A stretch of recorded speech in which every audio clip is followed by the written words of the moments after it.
Some stories make you stop and think about how one small moment can change a life forever. This one began in a small-town diner, on a rainy Tuesday morning, when a tired waitress made a simple joke to a man she didn't know was a billionaire. What happened next, no one in that town would ever forget. It's a story about kindness, humility, and how a single act of generosity can ripple through an entire community. Hey there, welcome to Kindness Action, where we share true, heartwarming stories that remind us the world can still surprise us, in the best ways. If you love stories that lift your spirit and restore your faith in people, make sure to subscribe, like this video, and comment below to tell us what kindness means to you. Now, let's dive into today's story. It was a gray, drizzly morning in Maplewood, a quiet little town tucked away in the Midwest. The kind of town where everybody knows your name and gossip travels faster than the morning paper. Inside Betty's diner, the smell of coffee and pancakes filled the air. Behind the counter, 27-year-old Sarah Mitchell was on her fifth shift in a row. Her hair was tied up in a messy bun, and despite the exhaustion in her eyes, she wore her usual bright smile, the one her regulars loved so much. Sarah wasn't just a waitress. She was a single mom of a 6-year-old boy named Eli. Between juggling shifts, daycare, and late-night bills, she'd mastered the art of pushing through, no matter how tired she was. Her customers often told her she had the kind of warmth that made you feel at home. That morning, a man walked in alone and took a booth near the window. He was wearing jeans, a gray hoodie, and a baseball cap pulled low. Nothing fancy. He looked like any other traveler passing through. Sarah walked over with her notepad. "Good morning. Coffee to start?" she asked, her voice cheerful despite her heavy eyelids. He smiled softly. "Yes, please. Black. And maybe a recommendation for breakfast?" She laughed lightly. "Well, if you're brave, our cook's trying a new special, chicken and waffles. But I warn you, he experiments a lot." The man chuckled. "I'll take the risk." As she poured his coffee, they started chatting. He asked her how long she'd been working there, and she shrugged.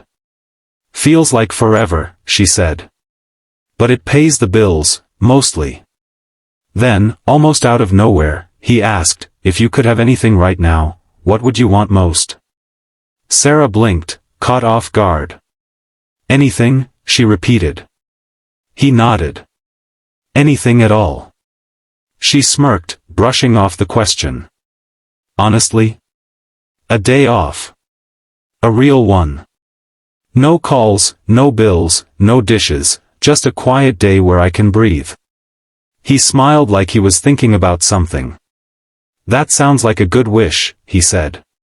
After breakfast, he left a $100 tip on a $12 check.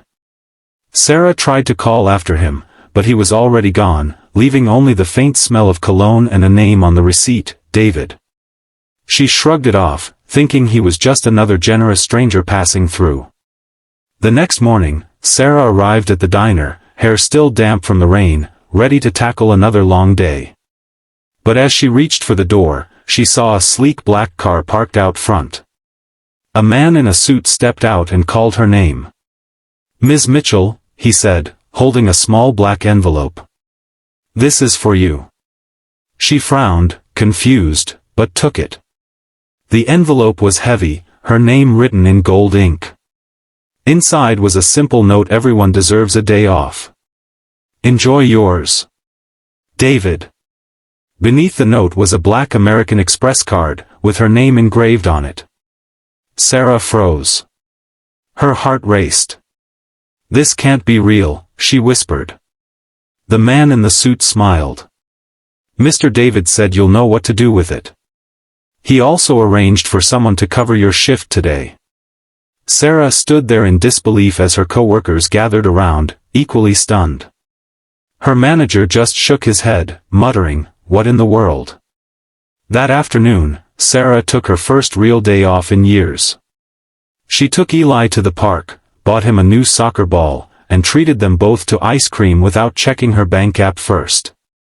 For once, she wasn't thinking about tips, bills, or double shifts, just laughter. Over the next few days, the story spread like wildfire.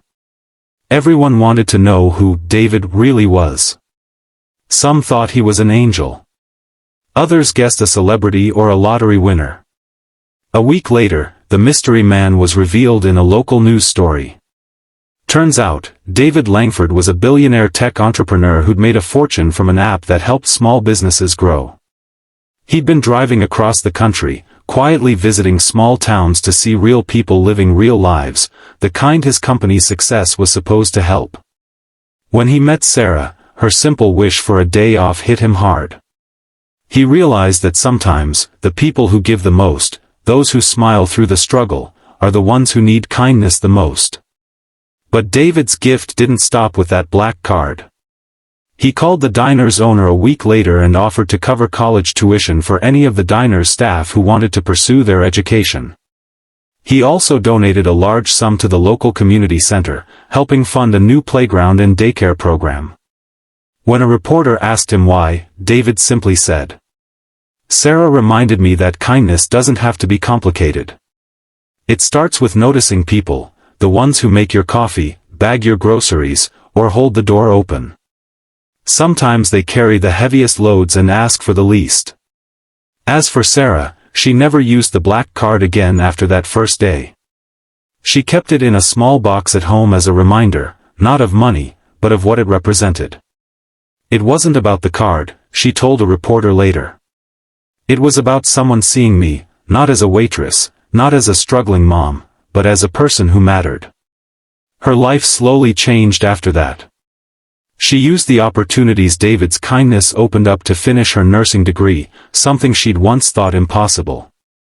And every week, she made sure to pay that kindness forward, buying coffee for strangers, helping neighbors, volunteering at the new daycare center.